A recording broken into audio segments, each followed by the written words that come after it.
March 1968. Somewhere in the North Pacific, a Soviet submarine vanishes. No distress signal, no warning, no trace. Just gone. 1,600 miles northwest of Hawaii, at a depth of nearly 3 miles beneath the surface, the wreckage of Soviet submarine K-129 settles onto the ocean floor. 98 men are entombed inside it, and with them, nuclear missiles, cipher machines, and secrets that could rewrite the balance of power in the Cold War. The Soviets search. They fail. They give up. But 6 years later, in complete secrecy, the United States will attempt something no nation has ever tried before. They will try to lift that submarine, all 3,000 tons of it, from 3 miles under the sea, using a ship disguised as a mining vessel, funded through a fake company, fronted by one of the most famous men in America. This is the story of Project Azorian, and it is, without exaggeration, one of the most audacious intelligence operations in human history. To understand why the CIA would spend hundreds of millions of dollars and risk a war to raise a piece of scrap metal from the ocean floor, you have to understand what was actually down there. K-129 was a Soviet Gulf II class ballistic missile submarine, diesel-powered, aging by 1968 standards, but armed with 3 nuclear-tipped ballistic missiles and torpedoes that may have carried nuclear warheads of their own. In late February 1968, K-129 left its base on the Kamchatka Peninsula for a routine patrol. It was supposed to check in periodically with Soviet Naval Command. It never did. The Soviet Navy panicked. They launched the largest search operation the Pacific had ever seen. Dozens of ships, aircraft, submarines, scouring hundreds of thousands of square miles of ocean. They searched for weeks. They found nothing, because they were looking in the wrong place. The United States Navy, on the other hand, had something the Soviets didn't: SOSUS, a classified network of undersea listening devices, originally built to track Soviet submarines during the Cold War, and buried in the acoustic data was a single, anomalous event. A sound, a location, a moment when something, somewhere, had gone catastrophically wrong. American analysts triangulated the position, and using the deep-diving submarine USS Halibut, fitted with cameras on long cables, dragged painstakingly across the sea floor, the US Navy did what an entire Soviet fleet could not. They found K-129. Sitting broken on the ocean floor, 16,500 feet down, nearly 3 miles beneath the waves, and almost immediately, a question began to form inside the American intelligence community. A question so audacious that, at first, most people who heard it assumed it was a joke. No one, not the Americans, not the Soviets, not anyone, had ever attempted to recover an object of that size and weight from that depth. 3 miles down is a different world. Crushing pressure, total darkness, currents, and an object weighing roughly as much as a fully loaded freight train, sitting on soft, unstable sediment. To put it in perspective, at that depth, the pressure is over 7,000 pounds per square inch. Engineers weren't just being asked to find the submarine. They were being asked to build a machine capable of reaching down farther than any recovery operation in history, gently wrapping itself around a broken, corroded hull and lifting it, intact enough to matter, back to the surface. And they had to do it without the Soviet Union ever finding out. Because if Moscow discovered what Washington was doing, reaching down to steal one of their sunken submarines, along with its nuclear missiles and codebooks, the political fallout could have been severe, possibly catastrophic. So, in 1972, the CIA greenlit what would become known as Project Azorian. Overseen initially under the Nixon administration, the plan called for the design and construction of an entirely new class of ship, one unlike anything ever built before. It would need a moon pool, a massive opening in its hull, large enough to lower a claw-like capture vehicle straight down to the sea floor. It would need to house miles of specialized pipe, strong enough to bear the weight of the submarine as it was winched up, section by section. and it would need a cover story convincing enough to fool the entire world, including Soviet intelligence. That cover story needed a face, and the CIA found the perfect one. Enter Howard Hughes, eccentric billionaire, aviator, filmmaker, recluse. By the early 1970s, Hughes was already one of the most famous and most mysterious men in America, which made him the perfect cover. The CIA and Hughes's business empire agreed to a story.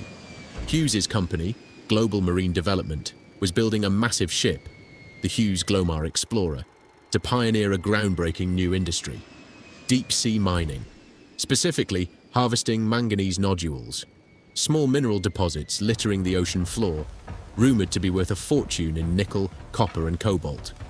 It was a brilliant lie, because it was almost believable. Manganese nodule mining was a real, if speculative, area of interest at the time. Reporters wrote about it. Investors speculated about it.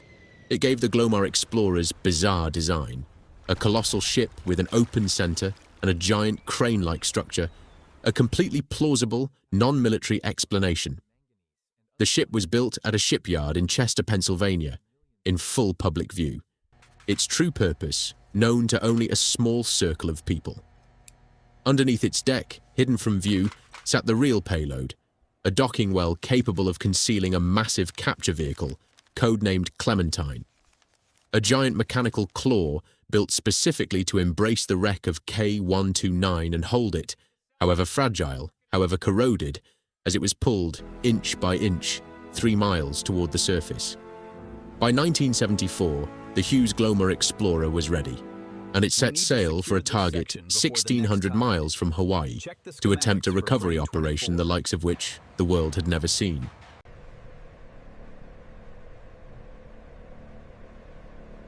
In July 1974, the Glomar Explorer arrived at the recovery site, and Soviet naval vessels arrived too. They circled. They watched. At one point, a Soviet tug came dangerously close, observing the American ship's unusual operations. But the cover story held. To Soviet eyes, this was simply an American mining vessel, testing experimental equipment on the ocean floor. Beneath the waves, an entirely different operation was unfolding. Clementine, the giant capture vehicle, was slowly lowered down more than 3 miles of specially engineered pipe. Piece by piece, section by section, the pipe string grew longer and heavier as the claw descended into the crushing darkness of the deep Pacific. It took days. The capture vehicle finally reached the seafloor, and its mechanical claws began closing around the broken hull of K-129, a submarine that had been sitting, corroding, in the near-freezing dark for 6 years. Then came the lift. Slowly, carefully. Section by section, the pipe was drawn back up into the ship, the enormous weight of a Soviet submarine hanging beneath it, suspended in the black water of the Pacific. And then, disaster. Partway through the ascent, several of the claw's grabbing arms failed. A significant portion of the submarine's hull broke away and fell back to the ocean floor, lost for good. What eventually made it into the belly of the Glomar Explorer was only a fraction of the original vessel, reportedly the forward section, containing torpedoes and, according to varying accounts, the remains of Soviet crew members. It was not the complete triumph the CIA had hoped for, but it was not nothing either. What they actually got. To this day, the exact details of what the CIA recovered remain partially classified. What is publicly known is that the mission retrieved a portion of the submarine's hull, along with several nuclear-tipped torpedoes. Some reports, including information released decades later, suggest cryptographic materials and documents were recovered as well, though the extent and value of that intelligence has long been disputed, even among former CIA officials. Perhaps the most striking detail to emerge from Project Azorian wasn't military or technical at all. It was human. The recovered remains of Soviet sailors found within the wreckage were treated, according to CIA accounts, with formal military honors. In a filmed ceremony aboard the ship, An American chaplain read the burial rite in English and Russian. The flag of the Soviet Union was raised over the fallen sailors' remains, and their bodies were committed to the sea in individual metal caskets. In 1992, nearly 2 decades after the operation, the United States handed a videotape of that burial ceremony to Russian President Boris Yeltsin, a quiet, almost unbelievable coda to one of the most secretive missions of the entire Cold War. Project Azorian remained a closely guarded secret for years until it began to fall apart, not because of Soviet counterintelligence, but because of a break-in. In June 1974, burglars broke into the Summa Corporation offices, Howard Hughes' company, and stole a cache of documents. Some of those documents referenced the Glomar Explorer and its true mission. Journalists began circling the story. The CIA scrambled. Officials approached news organizations directly, asking them to withhold publication for reasons of national security. Several agreed for a time. But in February 1975, journalist Jack Anderson broke the story publicly. Newspapers across the country followed, and almost overnight, the world learned the true purpose of the Hughes Glomar Explorer. The public reaction to the story led to a strange and lasting legacy of its own. When journalists filed Freedom of Information Act requests demanding details about the operation, the CIA responded with an answer that became famous in its own right. The agency would neither confirm nor deny that any such records existed. That phrase, neither confirm nor deny, became so associated with this case that it is now known throughout US law and government as the Glomar response. A single failed submarine recovery mission left behind a permanent legal precedent, still used by federal agencies today.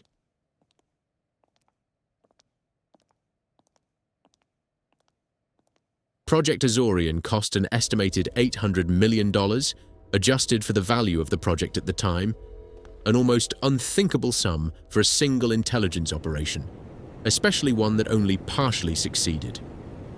Was it worth it? Depends who you ask. Some CIA assessments, according to later declassified summaries, suggested the intelligence value of what was recovered was limited.